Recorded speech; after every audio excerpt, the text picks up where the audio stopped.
welcome to my channel. So today I'm going to be talking about 5 different celebrity memoirs that I read over this past week. 3 of the books that I read for this week are audiobooks, and one of them was an ebook, and the other one is the only one I have a physical copy of. The way I'm going to do this today is I'm going to start with my least favorite book and then take you through to my favorite book. There were some really interesting commonalities between some of the celebrity memoirs that are sort of unlikely, or that I thought were unlikely, but that's sort of the way it panned out. So I'll get to it. You'll see it when I explain what the books were about and sort of what the topics covered are. I was planning to do a Queer Eye memoir / book read, but I wasn't able to get a copy of all of the books from the different members of Queer Eye. So I'm going to postpone that. Hopefully I'll get to it within the next week or so, and I'll give you guys a little bit of a rundown on that later. But for now, I chose instead to go with 5 different celebrities and their memoirs. Let's just dive right into it. I'm going to start with my least favorite book, The Secrets of My Life by Caitlyn Jenner. So I rated this a 3 out of 5 stars. I felt like this book was a little too distant from the reader. I felt like Caitlyn was defensive a lot of the time, and it didn't read like something that I could connect to. So I felt like she was always keeping me at arm's length of her life, and the book in itself wasn't very descriptive. It's just sort of facts about her life.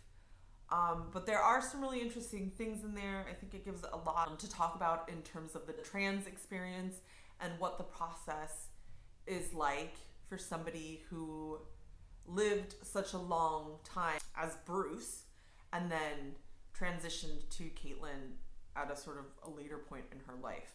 Some highlights about this book: I really like that it's this perspective of a woman who transitioned at 65, somebody who had lived most of their life not as the gender that they are.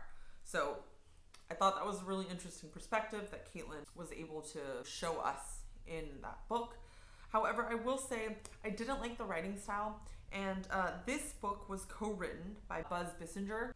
I don't know if it's just, you'll see later when I talk about it, but another one of my books has a co-author. I think the other 3 books were written just by the celebrities themselves, although I may be wrong, so just FYI. The other book that was also co-written was also, it came across as having that problem to me. So maybe this is just something that happens when 2 people get together to write a book. It doesn't come across as being a unified voice or like a strong voice.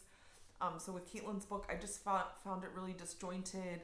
It jumps back and forth between the timeline of her life at different periods. For example, she won the decathlon in 1976, and then it moves to the present day, or to when this book was written or published in 2015, 2016, and then it goes back to her childhood, and then goes back to the present again, and it just jumps back and forth in a way that I found really disjointed, and I would have much preferred in this case to have a linear trajectory through her lifetime and get to see really what that was like for her.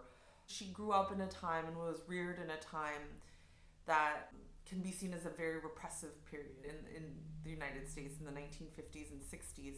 So I think there could have been so much more depth and like richness to this story, and I just feel like it was lacking. However, that being said, I think it is, although it's a bit of a controversial point of view in the trans community, I think it is worth reading, even if you don't agree with her, because I think she has a very unique perspective to the experience. And I think that while I don't agree with, for example, her politics and some of the things she says, and some of the things she says even in this book are very sort of stubborn opinions that she has, and I feel like she doesn't come across as open in this book. So I think that's something that the trans community has called her out for, and she doesn't seem to be very receptive, and she just just gets really defensive. And one of the things that I didn't really like about her and the way she comes across in this book is that she makes everything about herself, and it's like, poor me, pity me. This is, I'm the one who lives in this really bad situation, and I'm the one who had to suffer. And it's kind of like, you know what, Caitlyn, I get that. You had a really hard experience. At at the same time, I think that you have a very specific platform to be able to shed light on some of the experience of other trans people who don't have the privileges and access that you do. So I think she mentions that several times throughout the book, that she's very privileged. She lived most of her life as a white man, and that and she's wealthy, right? But she just sort of makes cursory statements about that and doesn't really shed the light then onto other people who have had much different experiences of her in order to sort of contest. And maybe that's out of the scope of her book, right? Anyway, I digress. So sorry I didn't mention this earlier, but there are a few trigger warnings that I want to mention before you read this book, if you're interested in reading it. There is talk of suicidal thoughts and depression. There is also talk about sexual violence, sexual abuse, and violence against trans people. And while these comments are very sort of cursory, all the trigger warnings are sort of just quickly mentioned, I think that it's worth noting that they're in there just because you might not expect that to be in there. Moving on to the next book. This one is tied for third place, I guess, third and fourth place, with another book. And this next book is The Country Love, My Family Divided by Diane Guerrero with Michelle Burford. So this is the other book that I had mentioned earlier, that is the one that is co-written. And this book talks about the experience of Diane Guerrero and her family. Her family immigrated to the United States from Colombia. Diane herself was born in the US. So she just talks about her experience of being the only person in her family who is a US citizen.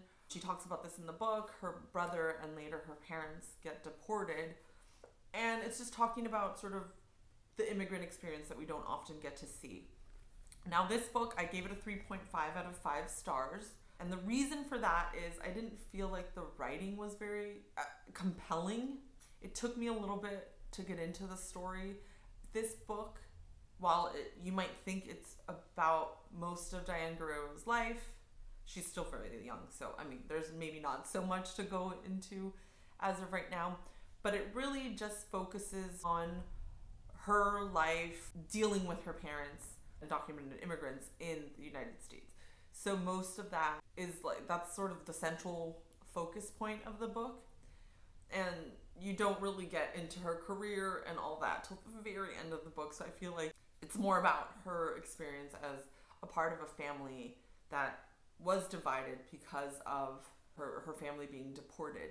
So it talks a lot about that. Trigger warning again here for this book. This book talks about suicidal thoughts / suicide attempt. It also talks about depression and alcoholism. She does go into depth about that and about her experiences with those things. There is one pretty vivid description with regard to suicide. There is also lots of very detailed descriptions of self-harm. So, please take care where you need to with this book.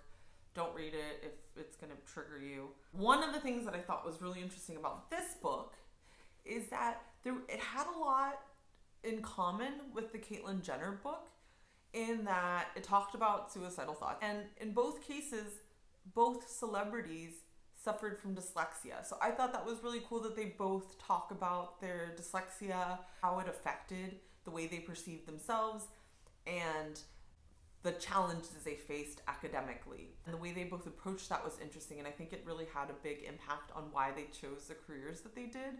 For Caitlyn, it was obviously being an athlete, and for Diane Guerrero, it's being an actress. So I thought that was really interesting, and I thought that was really cool. I wouldn't have thought that Caitlyn and Diane would have so much in common, but you really see sort of similar themes in both of their memoirs. But again, with this book, I felt like the writing just wasn't as good as it could have been, and I was really interested in the story. I think Diane has a really compelling life story, especially with the experience of her family living in the US and then her parents being deported, and just sort of how the system of government in the US failed her as a child of immigrants, sort of abandoned her or sort of neglected to address the fact that she found herself all of a sudden alone in the United States. So I think that's really interesting.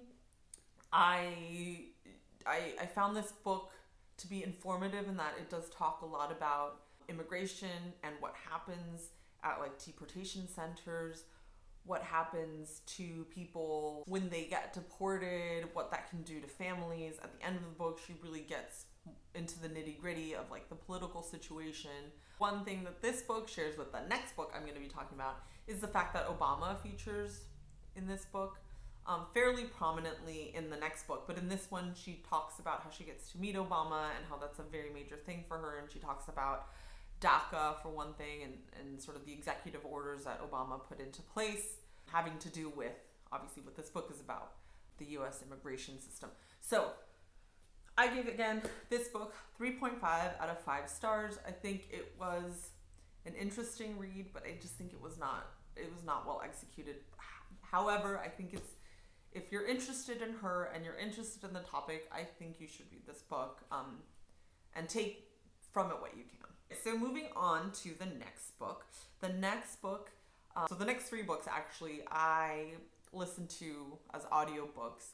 And so I think that really, in the case of celebrity memoirs, that really makes it so much better, because you get to hear the celebrity reading the story of their life, right? You get to hear that. You get to hear how they read it, right? You get to hear what they want to put emphasis on. And all 3 of the people whose memoirs I read as audiobooks, they're all talented actors or comedians. So you really get to feel them on a personal level through their voices. The next book I read as an audiobook is You Can't Be Serious by Cal Penn. And this book came out fairly recently. So I think out of all the books, this is the most recent one. It was published, I believe, this year, or maybe at the end of last year. This book details Cal's life growing up in New Jersey, finding his way to UCLA, starting his career.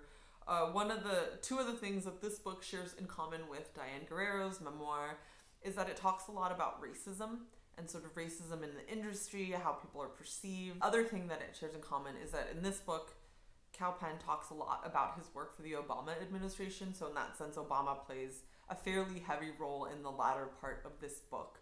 I thought it was really funny. I really enjoyed being able to hear Cal Penn's voice as he's telling the story of his life and his career. And I just thought pretty well written. I also gave this one a 3.5. One of my problems with this is I felt like it would be more, maybe this is just being my expectations and why I didn't give it as high a rating as I could have. But I feel like Cal Penn's book I felt like it should be funnier. While it did feel like it was really enjoyable to listen to, I feel like if I had read it, I wouldn't have found it that enjoyable. And so I think Cal Penn's voice in this case really made the book for me, and that's why I rated it a 3.5. And I know in talking about the Diane Guerrero book, which I also rated the same, I kind of made it seem like the writing wasn't as good. Like, I feel like it could have been better. I feel like if I had read the Diane Guerrero book or experienced it as an audiobook, I would have rated it higher, just based on the fact that my next 2 books are also audiobooks and I rated them fairly well. And also they could just be better written, right? But this Cal Penn book, I think it got the benefit of the doubt and that it got the same rating as the Diane Guerrero book because I got to hear it as an audiobook. Cal Penn's memoir is pretty straightforward. No trigger warnings there for that one. Yeah, if you like Cal Penn, check it out. If not, skip it. Cal Penn does talk a lot about his political career in terms of what he got to do for the Obama administration and his work there. So, moving on to the next book, which got a 4 out of 5 stars for me. That book is by Ali Wong, and the book is Dear Girls, Intimate Tales, Untold Secrets, and Advice for Living Your Best Life. So this book has a very interesting format compared to the other books. This book is written in a series of letters, so each chapter is a letter to Ali Wong's daughters. She has 2 daughters. And so the structure of the book is her writing letters to her daughters about different experiences that she's had in her life. I was walking my dog on the street listening to this audiobook and I was laughing out loud. And I just couldn't contain myself, and it was just so funny. Some of the things she says were just so on point. I really like the way she talks about being a woman and the physical aspects of it. She's just unabashed in the way she talks about her body and giving birth and, you know, her relationship to men and just like everything. I just really like the way she presented her life story through these letters that she writes her daughters. It feels like a handbook for womanhood in a way, but it's really funny. I really liked it, and I recommend you read it.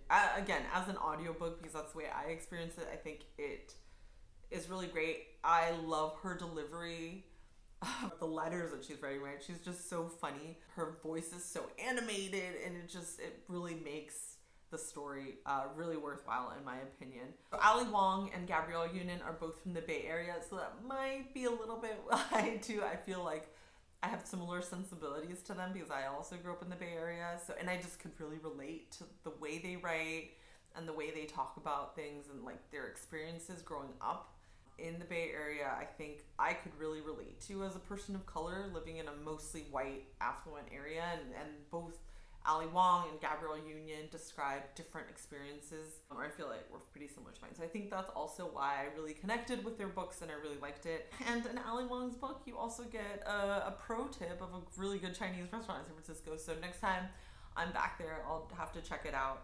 But you'll have to read the book to find out what that restaurant is. Anyway, if you want, I mean, you can probably Google it too. I really liked that book. It's mostly talks about her relationship also with her former partner. And what I really liked about it is that he gives the afterword. And so I think it's a really nice thing for their daughters to have in the future, even though their parents are now I think they're either going through the process of divorce or are already divorced. I think it's a really lovely thing that they did for their children in making them this book. Mainly Ali, right? She wrote it. But really well written. I really enjoyed it. And check it out. Tell me what you think. Because I thought I laughed out loud. Like, not to tears, but like I couldn't contain it. So I think it's really worth reading. The last book is We're Going to Need More Wine by Gabrielle Union. So this book got a 4 out of 5 for me because I think it was excellent. I think that young women should read it in particular, even teenagers. Trigger warning, it does talk fairly descriptively about rape.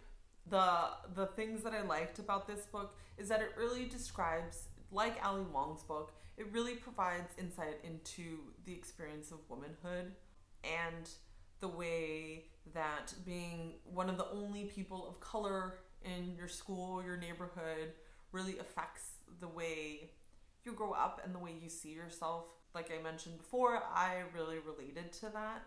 And so I think that any young woman should read this book, but especially young women of color who might feel like because of the color of their skin or because of their background, they don't fit into the American white society. Gabrielle Union just talks so beautifully about her experiences and just is so insightful and introspective. And I just really appreciated that I could listen to her story in her voice because it's just so matter of fact, so well written. I just felt like this should be handed out to young women, teenagers even, so that they really understand like you're not alone in your experiences, that racism isn't something that famous people don't experience, for example. Gabrielle Union, before I read this book, seems so self-contained and like just very, I don't know, not expressive or like not, she didn't strike me as being somebody who would be so open and upfront about her life and her experiences. But having read this book, I know she came out with another one, so I'm excited to read that next one. And I really can't wait to see more of what she puts out in terms of movies and TV shows and stuff like that, because I just thought she provides such an interesting perspective into what it means to be a young woman of color growing up in a world that is not made to make you feel comfortable, and one that ostracizes you often just because you are not white. Anyway, I really appreciated that. So if you can, please check that book out. I really liked it. I can't wait to read the next book that she wrote. I hope I can get to that. Maybe I'll do that for my next celebrity memoir video. If you like this video, please go ahead and give me that like and subscribe. And I'll see you next time. Bye!